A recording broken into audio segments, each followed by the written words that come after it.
Another day, another life, and yet more questions. By Sabreman Carter. My name is Stephen De Winters. But who am I, and how did I get here?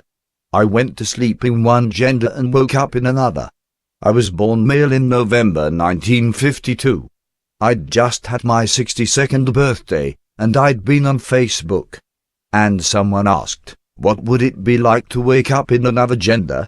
She said it was just a bit of fun. Little did I know that in a few short hours, I would be finding out for myself, firsthand, what it was like. It was 1 a.m. in the middle of the night when I went to bed. When my 62-year-old male frame hit the pillow, I was out like a light. Fortunately, I was off work that week, so there was nothing to worry about. However, when I woke up to go to the toilet in the morning, my clothing no longer fitted, my underpants were now too baggy. They started to fall down almost as soon as I started to move. They were now too big. When I got into the bathroom, I looked in the mirror. I no longer looked like the middle-aged, fat, balding old man, who I was the night before. The one who had a receding hairline. When I looked in the bathroom mirror at my face, I didn't recognize the face that was staring back at me. The mirror also showed me that I had 2 fully formed breasts. I raised my hands up to cup my firm breasts, thinking what else was changed. I looked down below, at the image of me in the mirror. No penis. I also had shoulder-length auburn hair, which I had to brush aside as I looked in the mirror. Wow! I thought to myself, now that's very interesting. So I took a second look. Definitely no penis. Shock, horror, and a few expletives later. Fuck, fuck, fuck, fuck. Of course I examined myself as you do, and no, I couldn't see my penis, and I couldn't feel a penis either, so how was I going to explain this to my wife? I climbed back into bed and wondered what I was going to tell her. It was as if I was now my own daughter's age. I was 25 again. Somehow it was as if I had wiped 37 years off my life. I started to panic. I would have to make an appointment at the doctor's. Would anyone believe me? Was it reversible?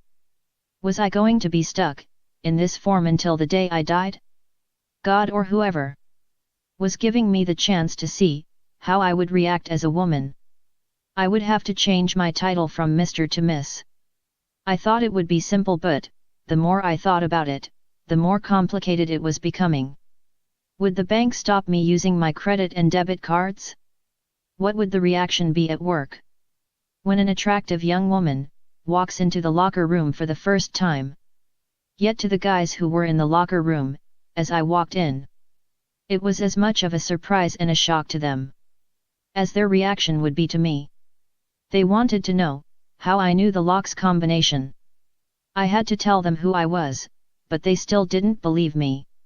I told them that I'd known the lock's combination since the first time we'd moved into this locker room, and before that, it was being used as the stock audit's office, and that the old locker room had been turned into a manager's office, and the manager had had more office moves than we had had hot dinners.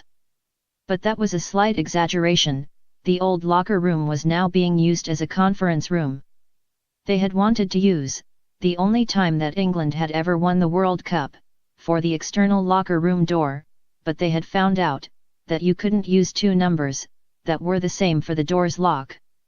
I was able to access the locker room from outside the building, and my locker was just inside the door. Locker 20 had been my locker for at least 20 of my 39 years on the railways. My boat is well and truly sunk. My low masculine voice was now a few octaves higher in pitch. I knew the expressions on the faces at work would be strange. When I first walked back into the locker room, how would I explain this to the guys I work with? Steve would have to become Stephanie. I quickly realized that my safety clothing would no longer fit. And going to work on my bike would also be awkward, because the crossbar would now be too high. I would need to buy a woman's bike. There was one good thing about this body change that I hadn't thought about. I no longer needed glasses. Now that's a plus, I thought to myself with a wry smile. I'd need a new passport. Sanitary towels would be a must every month. Not to mention bras and matching panties. Complete new outfits and shoes.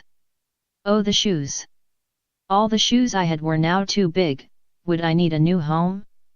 How do I explain this to my 25-year-old daughter, that dad no longer exists? Suddenly I would be a non-person. I have no birth certificate for Stephanie, my national insurance number, and all my pensions belonged to Steve, and Steve no longer exists. I got laughed out of the doctor's surgery. They didn't believe me. They examined me, but couldn't find anything to suggest what had happened or why it had happened. There was nothing in the medical records, to even say it had ever happened before. I suggested that they take samples of my DNA, but there was no record of my DNA. And even if they checked my DNA, no one in the family had my new DNA. Everything had changed. When I got home, my wife didn't believe me, and my kids have both disowned me as an imposter. Yet I woke up in my own bed. I can't claim any benefits. I have made no contributions as Stephanie. Work refused to accept that I was the same person, and my workmates didn't accept that I was the person they knew. My driving license still says that I'm male. But now I have nowhere to go, and no money and no job. My wife kicked me out and divorced me. I may as well be a stateless person. Maybe if I go to sleep, I will be the 62-year-old male again, but then again, maybe not. Well, this looks like this is a cosmic cock-up. Is someone or something trying to tell me, it's time to move on, and make a fresh start? Who knows? If this is the end, or the beginning of a new life, and a new era for Stephanie, we will have to wait and see, just what is around the corner. And by the way, boys, my name is Stephanie de Winters. And I've still got your numbers.